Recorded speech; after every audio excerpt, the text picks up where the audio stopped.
They locked me in the closet at my mother-in-law's request, filmed it, and posted it on TikTok, but I called the police, and they were shocked. My controlling mother-in-law persuaded her 9-year-old grandson to lock me in a dark closet as a joke. When my husband wouldn't intervene, I ended up calling the police.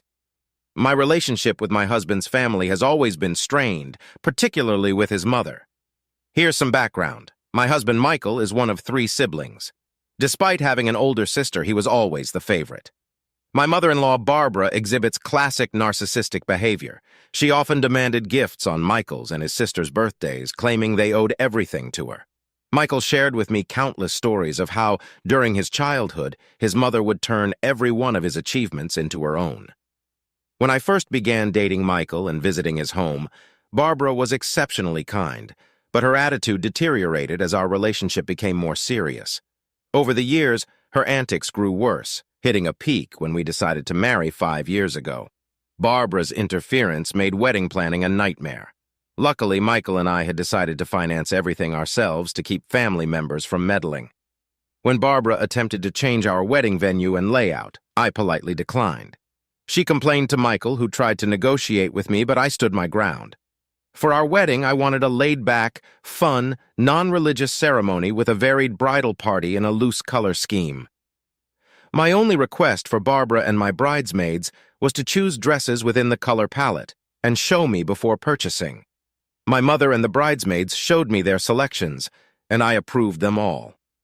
Barbara, however, never showed me any options despite my repeated requests leading up to the wedding. On the wedding day, Barbara arrived in an off-white dress, shocking everyone. It was a mid-length dress with a sheer chiffon layer and a bolero. She looked smug as she saw my reaction. I broke down in tears, and Michael immediately asked her to either change or leave. Her husband refused to take her back, causing an argument. To keep the peace, I allowed Barbara to stay in her inappropriate dress. It was mortifying as guests noticed and commented on her attire. I ignored her throughout the event, not saying a word. Michael, though understanding my frustration, urged me to let it go, insisting I was the bride no matter who wore white. This deeply upset me as he failed to see the significance of his mother's choice. I decided to forgive her, even though she never apologized. Her narcissism didn't stop there. When we were trying to conceive, it was a difficult time. After suffering a miscarriage, I was understandably anxious when I became pregnant again. Michael was thrilled and supportive, attending every doctor's appointment, reading parenting books, and setting up a nursery. 3 months later, we felt ready to share the joyous news. After ensuring we had safely passed the critical first trimester, we decided it was time to share our exciting news with our family. We arranged a luncheon and invited our parents, close relatives, and friends. They arrived, expecting a regular gathering, but their faces lit up with surprise and delight when they noticed my slightly rounded belly. My mother was moved to tears upon seeing me and immediately realized I was expecting. She completely understood our need for secrecy and was thrilled at the prospect of becoming a grandmother. Her joy was palpable as she expressed her happiness and excitement. In stark contrast, Jake's mother, Linda, reacted with anger and disappointment.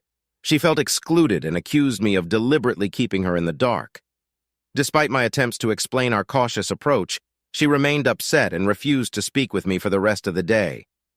Her disapproval cast a shadow over what should have been a joyous family celebration. Throughout the evening, Linda ignored me and showed blatant disrespect not only towards me, but also towards my mother, who had always been kind to her.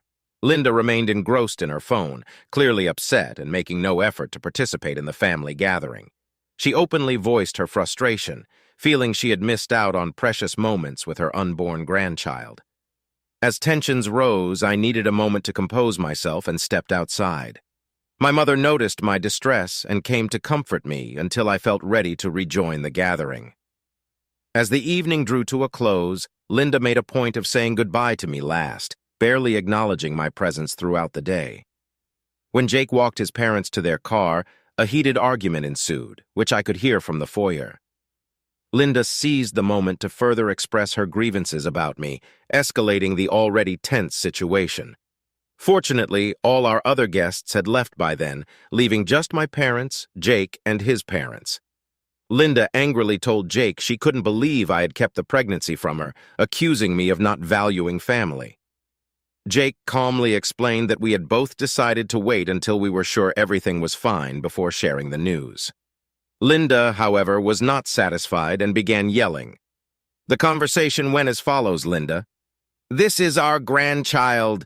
I deserve to know from the beginning. As your mother, you should have called me immediately. Jake, Mom, we just wanted to be cautious before sharing the news. Linda, cautious?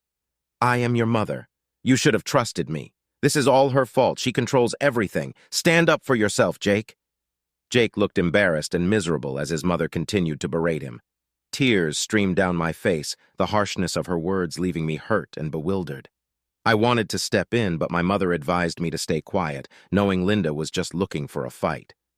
I heeded her advice, not wanting to give Linda the satisfaction of engaging in a confrontation. Linda continued to rant, insisting Jake should take control and not let me dictate our lives. Linda demanded that Michael open his eyes and realize that I was controlling everything, and as his mother, she should have been the first to know if her son was having a child. Eventually, her husband Tom urged her to calm down and drove her away. This wasn't the last time she acted out. Her list of outrageous and entitled behavior is endless. Here are a few instances. She tried to teach our baby to call her mom instead of grandma, which infuriated me. She would beg to babysit our child and then make sure everyone knew how much we depended on her. When I had health issues after pregnancy, she told me I needed to be a better mother and to get over myself.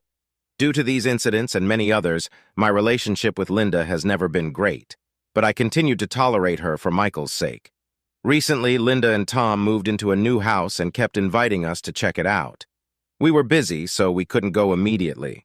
Michael wanted me to go alone with our child, Emily, but I was hesitant. He urged me to go so that his mother would stop calling him to check out the new place. Begrudgingly, I agreed to visit during the weekend. Emily had a friend's birthday party that weekend, so I dropped her off and asked my mother to pick her up since Emily loves spending time with her grandparents. It was a sunny Friday afternoon when I went to see my in-laws' new place. The property was expansive, and it seemed like Tom had spent a lot on it for his retirement.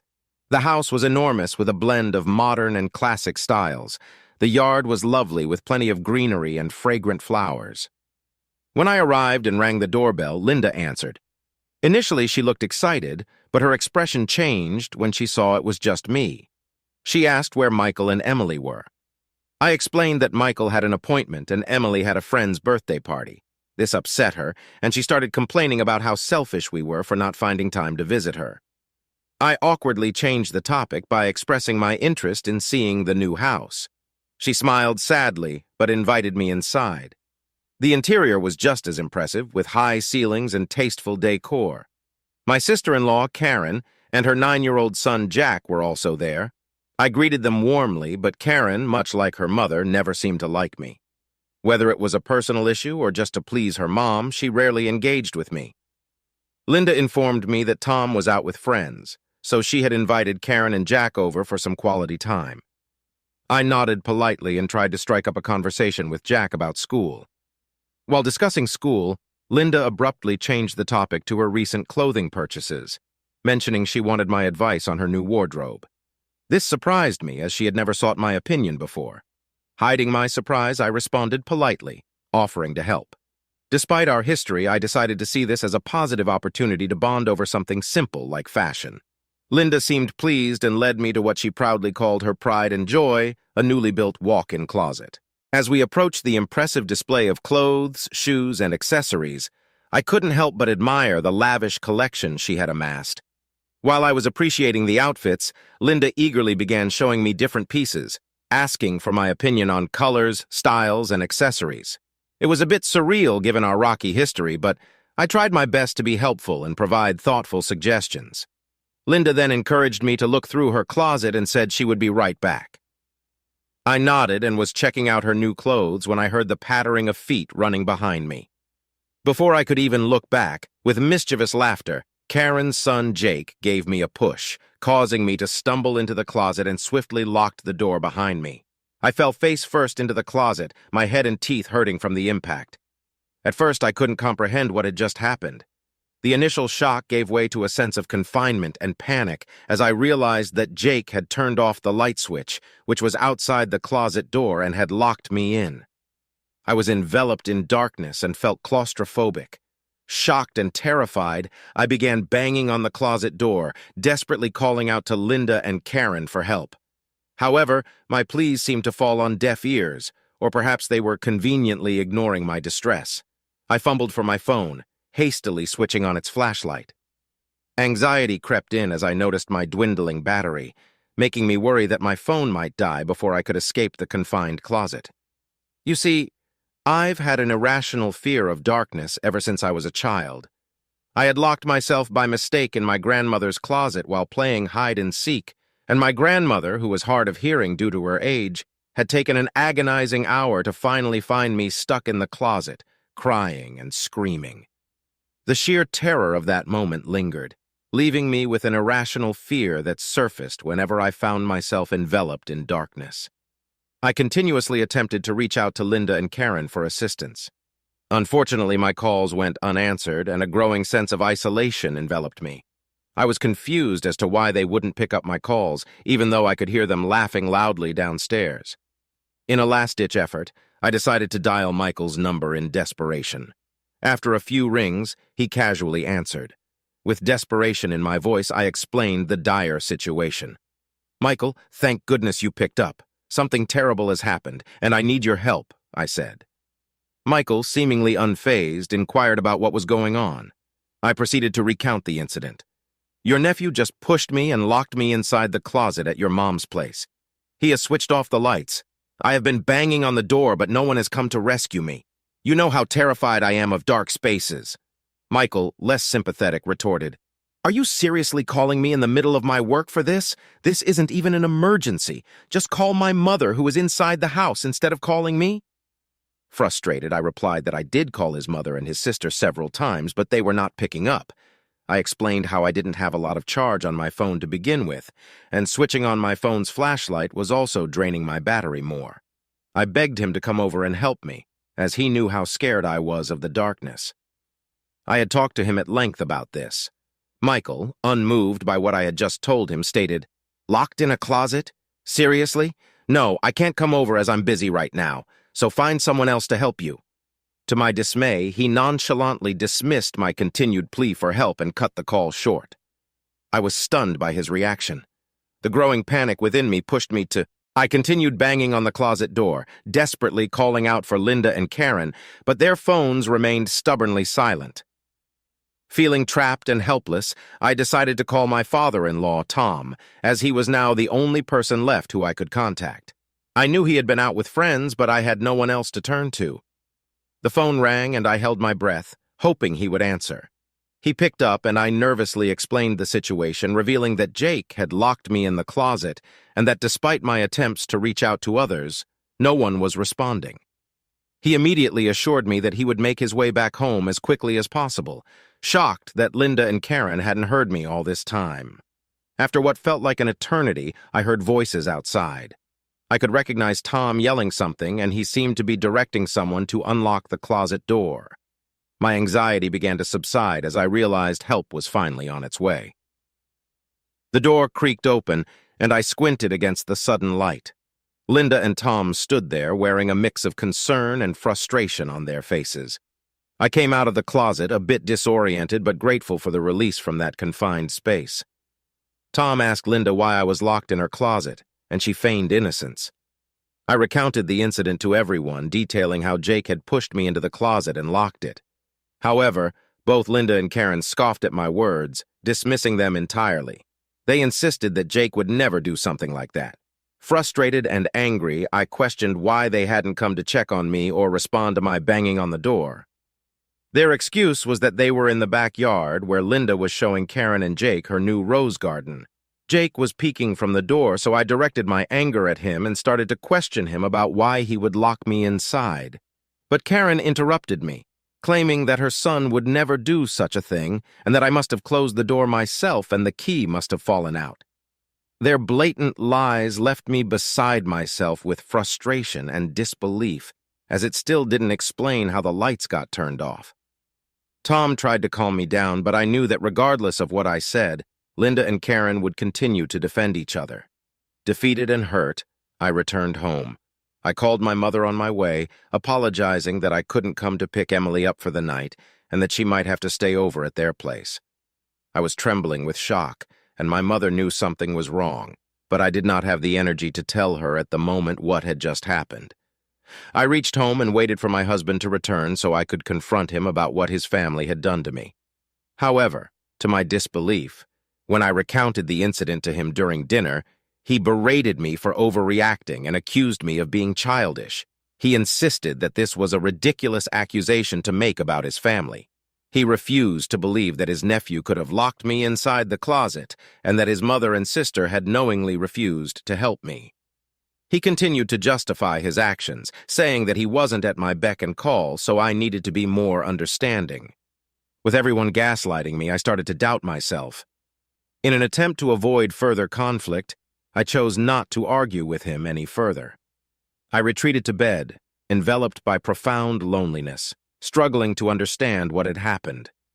The weight of the incident pressed heavily on my chest, and the feeling of being dismissed and misunderstood by my husband lingered. I knew that what had happened to me wasn't merely a prank. It was intentional, calculated, and deeply humiliating. Everyone pretty much knew that I was afraid of the dark. The following day, while I was at home grappling with the emotional aftermath of the previous day's ordeal, I received a TikTok link from my cousin. She asked if the video featured me. Opening the link, I was horrified to see that my nephew Jake had recorded the entire incident and shamelessly posted it for his followers on TikTok. He was clearly telling his followers how he wanted to prank me and that locking me inside the dark closet was the perfect plan. He hid the camera in a corner and then ran to push me inside. My blood boiled in anger, seeing his laughter. Infuriated, I shared the video in our family chat, demanding that everyone now owed me an apology since I had proof. I also wrote to Karen, insisting that she get Jake to delete the video immediately. Instead of acknowledging the severity of the situation, Linda brushed it off and said that it was really funny to watch. She claimed she hadn't seen anything more hilarious and excused it by saying, "Boys will be boys." Karen joined in, insisting that I shouldn't be bothered by the video and should just let it go, arguing that Jake had played a harmless prank on me. I warned them that if Jake didn't remove the video, I would take legal action. Linda replied, saying I was overreacting and needed to chill out and learn to be a part of the family. Fed up with their lack of empathy, I decided to take matters into my own hands and teach them all a lesson. I called the cops immediately and provided them with the evidence of the incident. Recognizing the gravity of the situation, they agreed to visit Karen to question her about why her 9-year-old child had a TikTok account and was posting such prank videos. Later, Karen called me angrily, asking if I seriously had the audacity to file a complaint against her. I told her that I had, and that I was willing to take this to court. She started yelling at me some more, but I quickly told her that I was recording the conversation and would be happy to give it to my lawyer. She quickly shut up after that. Am I wrong for teaching my husband's family a lesson for locking me inside the closet for over an hour? Update 1. In just a few hours, I have received thousands of comments, and I am glad to see that a majority of you understand why I decided to involve the police. I have been receiving multiple calls from my in-laws who are asking me to withdraw my statement to the police. No official case has been filed yet, as my nephew is still a child, so the police are investigating to assess and determine the appropriate course of action. My husband, who had no idea about this, erupted when he came back from work. He had tried calling me during the day, but I'd been busy with the police. When he was back, I knew we were going to have this conversation. Michael is convinced that what I have done has totally destroyed the family and is saying that I shouldn't be so childish as to overreact over such harmless things. He continues to believe that Jake is just a child and shouldn't be punished for this. I have talked with my parents and my sister about this. My family knows about my phobia of dark spaces, and they are shocked that no one came to rescue me, and more importantly, that my husband isn't advocating for me. My dad had a strong word with Michael, telling him that if I had called him for help while stuck in the dark closet, then it should have been his responsibility to either come to help me or immediately call his parents to get me out. The fact that he didn't do either of these things doesn't sit right with me or my family. Everyone's comments made me realize that my husband and his family's dismissive attitude has been going on for a long time, and I have been blind to it. I will continue to update you when there are any further developments. Update 2. It's been a week since my last update, and there has been a major development. My sister-in-law's husband, Victor, who was out of town, recently returned and found out about what had happened between me and Jake. He completely lost it and demanded that my nephew immediately take down the video and apologize to me personally. When Karen tried to defend her son's actions, Victor threatened to kick Jake out if he ever disrespected others like that again. This was all relayed to me by Victor when he visited me. I agreed to meet up in the hopes of getting to the bottom of this incident. Victor came to our place with Jake, who looked remorseful, as if he had been scolded the entire time. Victor looked at him sternly as Jake immediately started to apologize to me as soon as we sat down to talk. He then started explaining that, although he did push me into the closet, it wasn't entirely his fault. I looked at him curiously, and so did Victor. Jake went on to reveal that he would talk to Linda about his TikTok account and forward her several prank videos that his friends played on others. Linda began suggesting it would be a good idea to try it on someone in real life. Jake told her he didn't think it was a good idea to try it on family members, but Linda urged him, saying that because I wasn't technically his family since I was just married to Michael, it meant he could definitely try those pranks on me and not feel guilty about it. I was shocked to hear this. Victor asked Jake if he was lying and trying to dodge responsibility, as this was a huge accusation to make. Jake started weeping, telling us that we could check his phone where he and Linda had indeed discussed this. He showed us the chats, and I was horrified and disgusted. For someone her age to incite a child to engage in such actions simply because she disliked me was truly appalling. Having heard enough, I promptly saved those screenshots to my phone and emphatically advised Jake against following her suggestions, emphasizing that it was wrong. Jake nodded solemnly. Victor, equally taken aback, expressed his dismay, stating how sickening it was and making him reconsider allowing his child to be around Linda. Understandingly, I nodded as he continued expressing regret for not being present to prevent Jake's actions that day. He urged me not to go through with the case and to retract my statement with the police since Jake had spoken the truth. Victor was clearly afraid of the impact this would have on his child's life. I assured them that I would discuss the matter with my lawyer and the police on the condition that Jake never uploaded the video again or retained a copy of it. Jake assured me that he had indeed deleted the video and had no copy of it remaining. Since this conversation with Victor and Jake, I have started questioning my entire relationship with Linda. It's pretty clear now that she was behind the attack and encouraged a child to do her dirty work so she could get away with it. I can't allow myself to be around her ever again, as I don't know what else she might do to me if she already dislikes me this much. Update 3. Hello, everyone. It's been 6 months since my last update. I have moved out of my husband's place and am currently staying with my parents. As updated previously, my manipulative mother-in-law was behind everything. When I confronted her about it, she refused to accept her mistakes. Even after I showed Linda the screenshots, she tried to accuse Jake of manipulating them and photoshopping the evidence. Her lies quickly fell apart once I threatened legal action if she didn't admit her mistakes. She begrudgingly admitted that she had pre-planned this with Jake, and that when she saw I had come alone to visit her, she thought it would be the perfect time to play the prank on me. She continued to say how Karen was in on it too, and that they had enjoyed hearing my screams for help. She begged me not to pursue this further, promising never to do it again. Fortunately for me, I had recorded our entire conversation. I simply ended the call with Linda and forwarded the voice recording to our group chat so that everyone could hear her admission. I sent a text to Karen saying that I had never expected her to stoop so low and that I hoped her son would turn out to be a better human being than she was. As for my husband, our relationship deteriorated every day.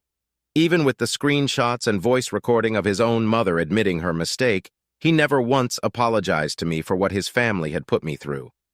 Seeing my family rallying behind me made me realize that I was not overreacting and that what happened to me was a big deal. Although I decided not to take any legal action, I couldn't forgive or forget what the family had done to me. There was no going back after this, and with my husband continuing to support them, there was nothing left for me to fight for. I tried to save my marriage, But when your own partner supports his mother's malicious actions, regardless of your feelings, you start to realize that you deserve better. I moved out so that we could eventually start our divorce proceedings. He wasn't even remotely surprised and didn't fight me when I announced I wanted a divorce. I won't lie, this has been extremely hard. I genuinely loved my husband and thought I would grow old with him. But these last few months have been eye-opening, and I deserve to put myself first.